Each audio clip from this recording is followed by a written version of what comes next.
Good morning. We are going to be doing something different from what we did the other day. My name is Wasurum Edward. I'll be taking you on a topic titled Econometric Model Building. Basically, model building is one research issue that most researchers find very, very difficult to unravel. Because if your model is not well built, it is expected that whatever outcome that will come out from your research work will not be valid. So model building is very, very necessary for those researchers carrying out studies on empirical research. Because model, according to how we know it, is a representative of the real life scenario. I define it this morning as the use of acronym or objects in representing real life scenarios or situations. Models are used to represent situations that looks like they are real. So that means that model is representative of a real life condition. Our formation of model are based on methodological framework and the research gap that was created in the literature.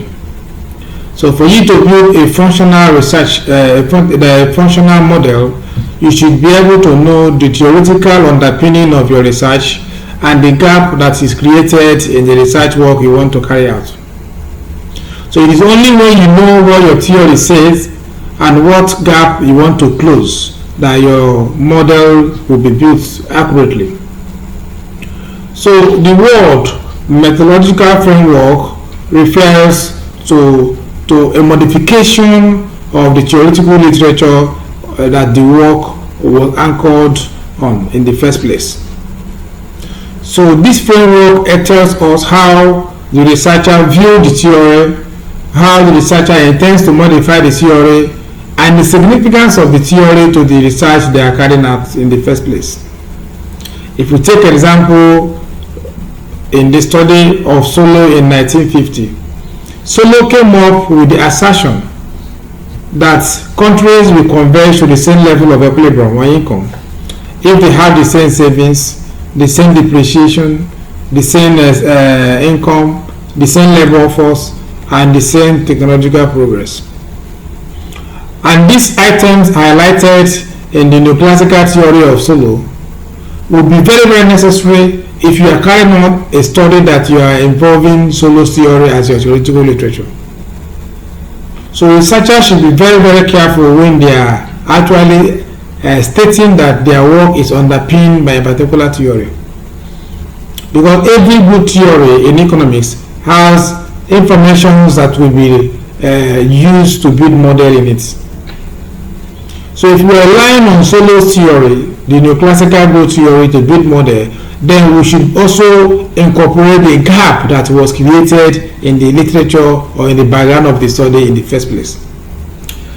So it is this gap that is the novelty of the work you are doing, because without that gap, the research work you are doing do not have any difference, that cannot be validated.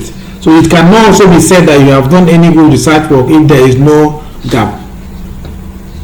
There are too many ways to create research gaps in literatures. There are too many ways to create the research gap in empirical research work. Basically, the first way to create a research gap is to look at the area of research, the area of information that the previous researchers were unable to touch. If you look at the areas of information the previous researchers were unable to touch, you also look at the theory, what the theory says about the work we are carrying on. They also look at issues bordering on the methods that was used in the previous research work.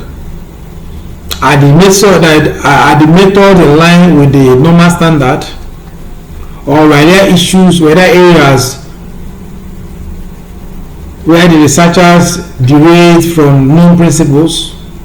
These are information that good research work are supposed to carry. There is also an issue of the time the place where this research are being carried out. So you also have to consider the time and the place where the research is being carried out, knowing fully well that economies are not homogeneous in nature. There are heterogeneous differences across countries, across regions, across continents.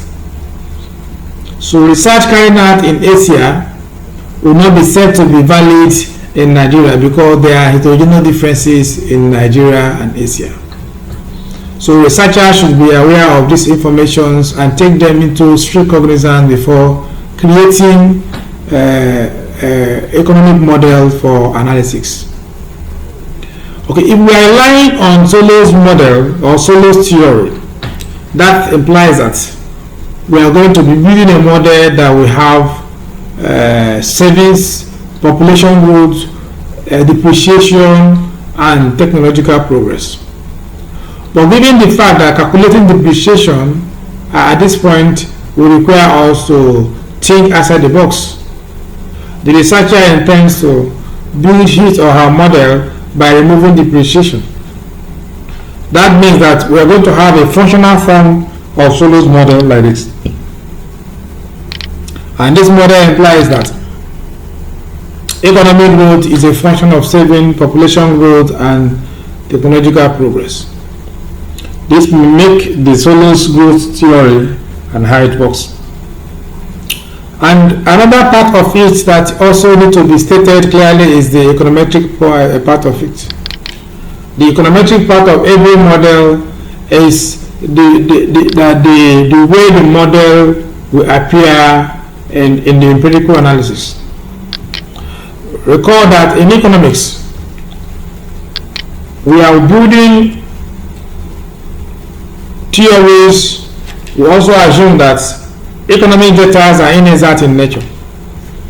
And given the fact that they're inexact, we also have what they call the error term in all our estimated model, or specified model rather.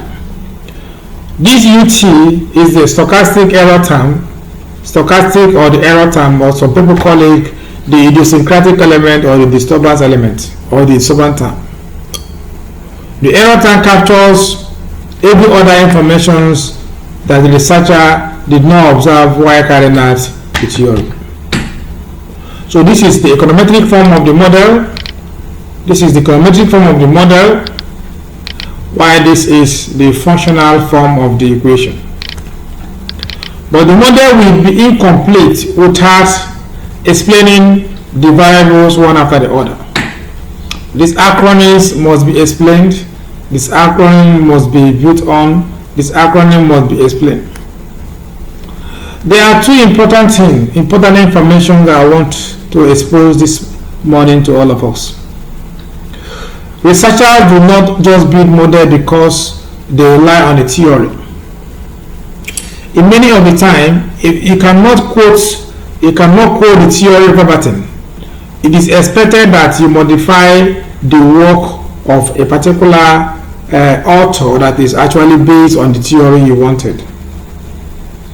So that is why in most of the research work you see this work is built on modified version of so person's work. So it's also good that you build your model on the basis of the modified version of an existing model or an existing work that was carried out by somebody very close to the topic you are working on. So another important information I want you to understand in model building is what they call the a priori expectation. The a priori expectation is also known as theoretical expectation. The a priori is how the researcher expects the explanatory variables to behave on the explained variable. Remember that the variables at the left hand side are called the explained variable, while those at the right hand side are called the explanatory variable. So if the savings variable or the savings function is expected to have a positive impact on ROGDP according to the theory, then the a priori will be stated like this, that alpha 1 is expected to be greater than 0. Greater than means positive, less than means negative. So given the theory we stated, all variables, all items in the explanatory variables are expected to have positive impact on the explained variable. That is what the theory says. To that end, all parameters or known parameters of the explanatory variables are expected to be greater than 0. So once you are able to state it like this, you now explain them one after the other. And note that model building is incomplete without an in-depth description of the variables, and theoretical expectation is well stated here. So the term Marbury expectation means the expected behavior of the independent variable on the dependent variable. For instance, savings in the model above we describe as thus. Saving as used in this research work is made up of all domestic savings in Nigeria within the time of study. According to economic theory, an increase in saving will stimulate investment, improve disposable income when unemployment declines.